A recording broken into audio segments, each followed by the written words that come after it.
ராமநாதபுரம் நகராட்சிக்கு உட்பட்ட செம்மன்குண்டு ஊரணி 50 ஆண்டுகளுக்கு பின் நிரம்பியிருக்கிறது. அதன் காட்சிகளை தற்போது திரையில் பார்த்துக் கொண்டிருக்கிறோம்.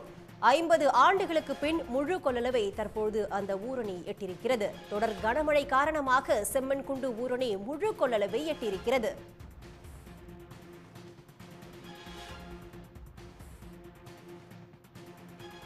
இது பற்றி விரிவான தகவலை தர காத்திருக்கிறார் செய்தியாளர் சரவணகுமார். விவரங்கள். வளிமண்டல மேலடுக்கு சுழற்சி காரணமாக இன்று காலையிலிருந்தே சுமார் 5 மணி நேரத்திற்கு மேலாக மழையானது பெய்ய துவங்கியது. ராமநாதபுரத்தில் மழையானது வெளுத்து வாங்கியது. இதனால் ராமநாதபுரத்தினுடைய நகர் முக்கிய பகுதிகள் அனைத்திலுமே மழை நீரானது குளம்போல் தேங்கியுள்ளது. குறிப்பாக ராமநாதபுரம் நகராட்சிக்கு உட்பட்ட செம்மன்குண்டு ஊரணி 50 ஆண்டுகளுக்கு பிறகு முழு கொள்ளளவை எட்டியுள்ளது.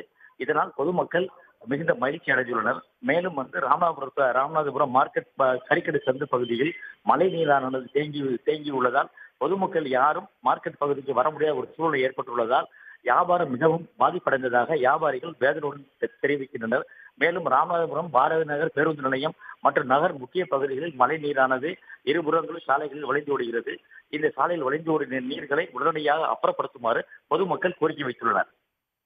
உடனுக்குடன் செய்திகளை தெரிந்து கொள்ள சன் நியூஸ் பெல் ஐகானை கிளிக் பண்ணுங்க.